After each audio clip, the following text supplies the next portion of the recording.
Question 10. Double-blind techniques should be used whenever possible in scientific experiments. So yeah, double-blind technique, to my understanding, is this idea that the researcher and the subject, whoever is getting the treatment, does not know whether or not they have the placebo or the actual treatment. It's a way to make sure there's no confounding variables of like a placebo effect, or to make sure the placebo effect is not responsible for whatever change. However, you don't need to know that to know what this is saying.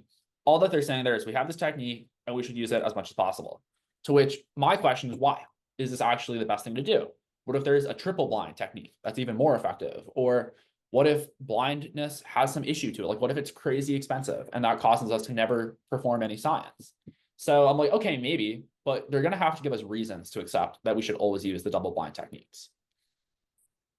They help prevent the misinterpretations that often arise due to expectations and opinions that scientists already hold.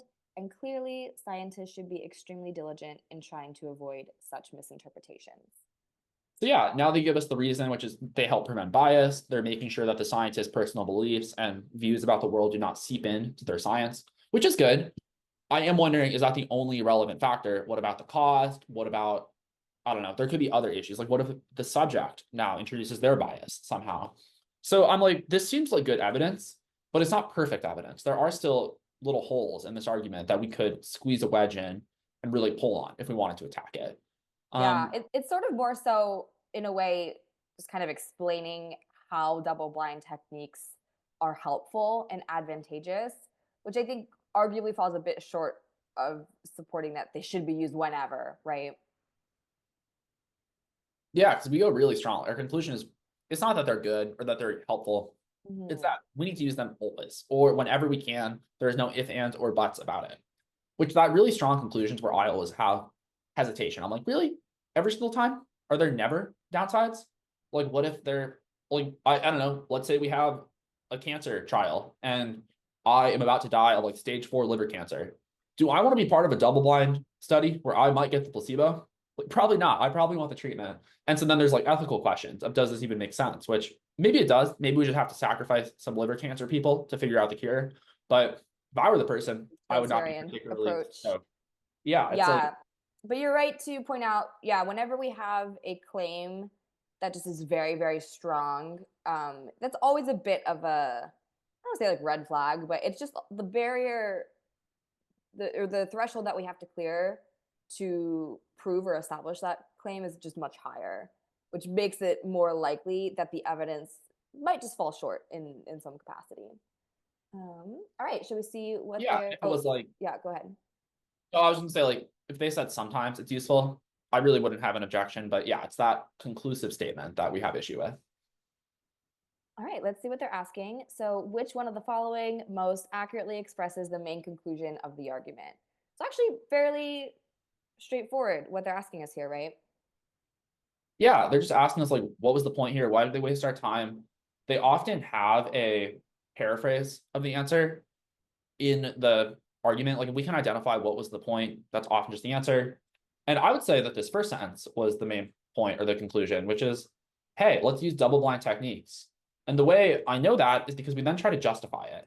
When we're identifying conclusions, it's about the structure of the argument, like what is being supported by the rest of the argument. And here, our, I guess, claim is that we got to use these techniques, and then we say, here's why.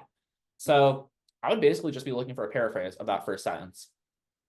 Absolutely. And Ben, I want to ask you here. So, a lot of people, when they are learning the LSAT, they're taught conclusion indicators, right?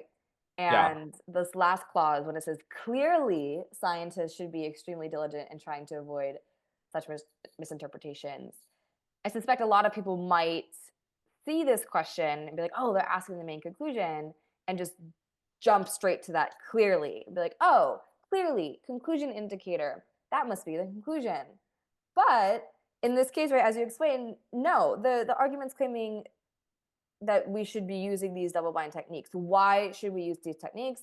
Because they prevent bias, and scientists should do what they can to basically not be biased or have misinterpretations.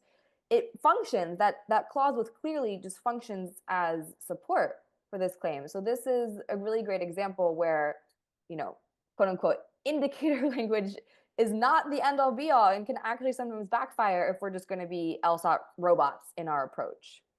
Yeah, well, I appreciate you bringing this up because conclusion indicators are one of my LSAT bugaboos. I mean, there's many things I dislike. Like, I'm not a huge fan of reading the question first, but it's not technically wrong. I just don't think it's best. I also really hate formal logic, but also not technically wrong. I just don't think it's best.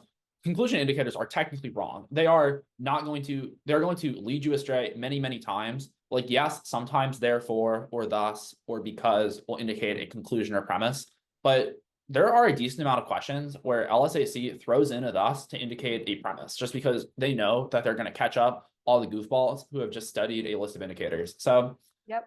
don't look for short. I mean, if your goal score is like a 152, you could probably use conclusion indicators and be just fine. But if you're like trying to score highly, I would not be trying to like cheat your way through this test. Like, just understand it. I know it sounds harder, but it's really not. It's so much easier when you're just doing this via comprehension rather than like, oh, what's the word that indicates the conclusion? So anyways, yeah.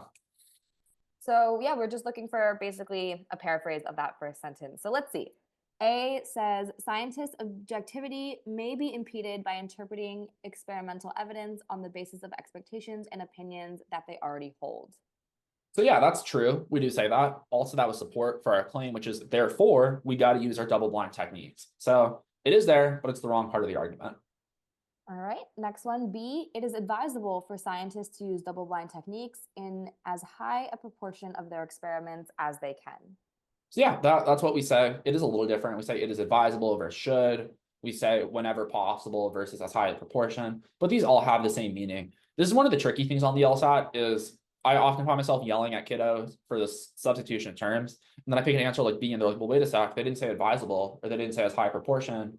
But this is about the ideas are what matter. And the idea here is we got to use this technique whenever we can or as much as possible.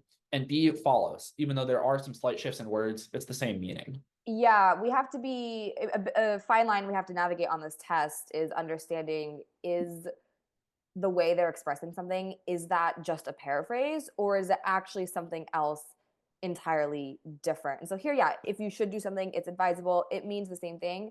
But a great counterexample in the previous question, sales of video games and rentals of video games are distinct concepts. Those do not mean the Right. same thing. A sale and a rental are not the same, even though they kind of loosely fall into this umbrella category of gaming revenue business, whatever.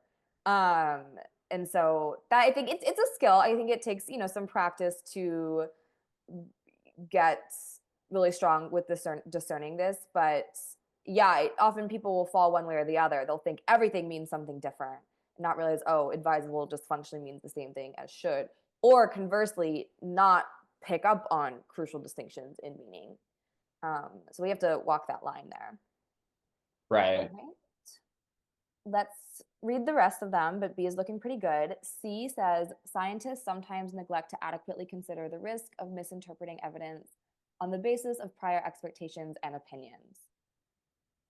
I'm trying to think if we even say that. So They don't say this. yeah, like neglecting the risk. I was like looking back to, did I just forget about that? I mean, it might be reasonable to infer. Even if it is reasonable to infer, we didn't say it, which is one, death stroke. The second one is even if we did say that, that wasn't our conclusion. So Yeah. two conclusive reasons. And I love that you said, you just didn't remember if maybe they had said it and you forgot it. And what did you do? You went back to the text, right? They never take the text away from us. When in doubt, just go back and see what they said. We don't have to memorize every single thing. D says, whenever possible, scientists should refrain from interpreting evidence on the basis of previously formed expectations and convictions. Yeah, so this is doing a substitution. Instead of saying the double blind techniques, we say what double blind techniques prevent us from doing. But that's not the same thing. That's a shift in terms. So now we're saying, oh, we should avoid doing what double blind techniques help us avoid. But that's not the same thing. And hence the shift from using double blind techniques to refraining from doing the bad thing is different. So And E, double-blind experimental techniques are often an effective way of ensuring scientific objectivity. I mean, we technically don't even say that. I think that's a very reasonable inference, but we don't say it. And then further, even if we did say it, it's not our conclusion. Our conclusion is that we should use them, not what benefits they provide. Yep, I think B pretty clearly comes as close as possible to saying that. Alrighty, and where's the Zoom? I've lost the little thing. I'll just cut this out when we edit them. Oh, there it is. It's hiding from me.